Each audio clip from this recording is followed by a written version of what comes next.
പാലിക്കുക, വന്യജീവികളെ അതിർത്തിക്കുള്ളിൽ സംരക്ഷിക്കുക എന്നുള്ളത്. അത് നിങ്ങൾ മനസ്സിലാക്കണം. ഇവിടെ ആനയ്ക്ക് റേഡിയോ കോളർ പിടിപ്പിച്ചു. ഒരാനയ്ക്ക് കോളർ പിടിപ്പിക്കുന്ന വകയില് 5-10 ലക്ഷം രൂപ അടിച്ചു മാറ്റുന്നവരാണ് ഈ വനപാലകരെന്നൂടെ നിങ്ങൾ ഓർക്കണം. ഈ കോളർ പിടിപ്പിച്ച് ആനയാണ് ഇവിടെ ഇറങ്ങി വന്നത്. ആ ആന ഇവിടെ ഇറങ്ങി വന്നിട്ട് 15 ദിവസം കഴിഞ്ഞു. ആ ആന കോളർ പിടിപ്പിച്ച ആന എങ്ങോട്ടാ നീങ്ങുന്നത് എന്ന് കൃത്യമായി കണ്ടെത്താൻ വനപാലകർക്ക് സാധ്യതയുണ്ട്. അതിനുള്ള സംവിധാനങ്ങളുണ്ട്. അതിനാണ് കോളർ പിടിപ്പിച്ച്. അല്ലാതെ ആനയ്ക്ക് പോയി താലി കെട്ടിയതല്ലല്ലോ ഈ റേഡിയോ കോളർ എന്ന് പറയുന്നത്. ആനയ്ക്ക് റേഡിയോ കോളർ പിടിപ്പിക്കുന്നതിന്റെ ഉദ്ദേശം എന്താ? ബോധമുള്ള സകല മനുഷ്യർക്കും അറിയാം ആനയുടെ ചലനം നിരീക്ഷിക്കാന്. 15 ദിവസത്തിലേറെ ജനവാസ മേഖലയില് നടന്ന ഈ ആനയെ ചലനങ്ങൾ അറിയാനോ സാധാരണ മനുഷ്യർക്ക് മുന്നറിയിപ്പ് കൊടുക്കാനോ വനപാലകർക്ക് കഴിഞ്ഞില്ല. അതുകൊണ്ട് എനിക്ക് സർക്കാരിനോട് പറയാനുള്ളത്, ഇനിമേൽ കോളർ പിടിപ്പിക്കേണ്ടത് ആനയ്ക്കല്ല, ഈ വനപാലകർക്കാണ് കോളർ പിടിപ്പിക്കേണ്ടത്. കാരണം എന്താന്ന് ചോദിച്ചാല് ഇവര് വരുന്നതറിഞ്ഞ് നമുക്ക് മാറി നിൽക്കാമല്ലോ.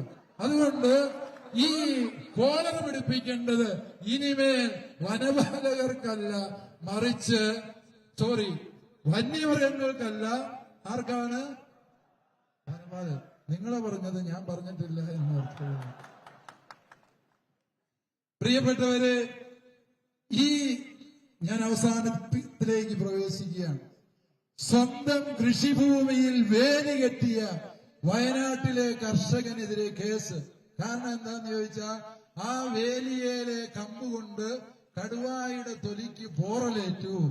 അതുകൊണ്ട് കർഷകന് കേസ്. ഇതെന്താ വെള്ളരിക്കാപ്പെട്ടു? ഞങ്ങളുടെ കൃഷിഭൂമി സംരക്ഷിക്കേണ്ട വനപാലകരതിന് പരാജയപ്പെട്ടപ്പോൾ ഈ കർഷകൻ അവന്റെ ഭാര്യയ്ക്കും കുഞ്ഞിനും കൃഷിഭൂമിക്കും സംരക്ഷണം ഒരുക്കാൻ വേലി കെട്ടിയാല് അതെങ്ങനെയാ ക്രിമിനൽ കുറ്റമാകുന്നത്? അതിൽ വന്ന് കടുവ കയറിയാല് കർഷകൻ എങ്ങനെയാ കുറ്റവാളിയാകുന്നത്? അല്ലയോ വനപാലകരെ, നിങ്ങളെ ഞങ്ങൾ ഓർമ്മിപ്പിക്കുകയാണ്. ഈ കർഷകർ ഇന്നലെ വേലി കെട്ടിയെങ്കിൽ ഇന്നും വേലി കെട്ടും, നാളെയും വേലി കെട്ടും. ഞങ്ങളുടെ വേലിയുടെ ഒരു പത്തല് പോലും മാറ്റാൻ ഞങ്ങൾ തയ്യാറല്ല.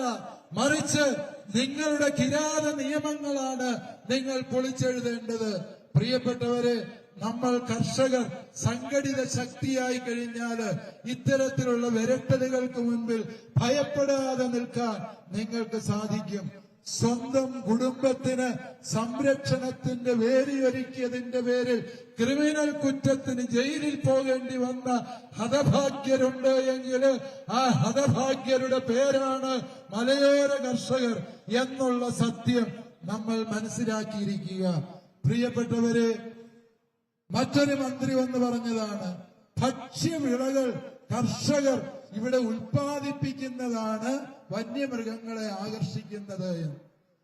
കർഷകർ ഭക്ഷ്യവിള ഉൽപ്പാദിപ്പിക്കുന്നത് ക്രിമിനൽ കുറ്റം.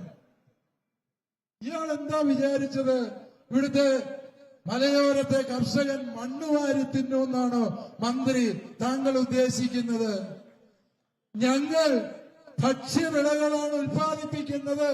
ആ ഭക്ഷ്യവിളകളാണ് ഞങ്ങളും ഞങ്ങളുടെ കുഞ്ഞുങ്ങളും തലമുറകളോളം തിന്നുന്നത്. ഈ ഭക്ഷ്യവിളകൾ തന്നെ ഞങ്ങൾ ഇനിയും ഉൽപ്പാദിപ്പിക്കും. ഇതുപോലത്തെ വിഡ്ഢിത്തവും വിടുവായത്വവുമല്ല ഞങ്ങൾ തിരഞ്ഞെടുത്ത ഞങ്ങളുടെ മന്ത്രിമാരിൽ നിന്ന് ഞങ്ങൾ പ്രതീക്ഷിക്കുന്നത്. ഈ പറഞ്ഞതൊക്കെ നിങ്ങൾക്ക് പറ്റിയ അബദ്ധം പ്രസ്താവനകളായി കരുതി ഞങ്ങൾ ക്ഷമിക്കുന്നു. മന്ത്രിമാരെ, നിങ്ങൾ പറഞ്ഞ ചില നിർദ്ദേശങ്ങളും നിങ്ങൾ പറഞ്ഞ ചില വാഗ്ദാനങ്ങളും ഉണ്ട്. അത് നിങ്ങൾ നടപ്പിലാക്കുകയാണ് എങ്കിൽ നിങ്ങൾ പറഞ്ഞ ഈ അബദ്ധങ്ങളെ മറന്നുകളയാൻ ഞങ്ങൾ തയ്യാറാണ്. അല്ല എങ്കിൽ തീർച്ചയായും ഈ മലയോര ജനതയുടെ പ്രതിഷേധം നിങ്ങൾ അനുഭവിച്ചറിയേണ്ടി വരും എന്നുള്ള സത്യം ഓർക്കുക. അവസാനം പ്രിയപ്പെട്ടവരെ, മലയോര കർഷകർക്ക് സർക്കാരിനോട് പറയാനുള്ളത്, ഞങ്ങളുടെ കൃഷിഭൂമിയുടെ പൂർണ്ണ അവകാശി കർഷകരായ ഞങ്ങളാണ്. സർക്കാരിനെതിരെ അത് രൂക്ഷ ആർക്കും വിമർശനം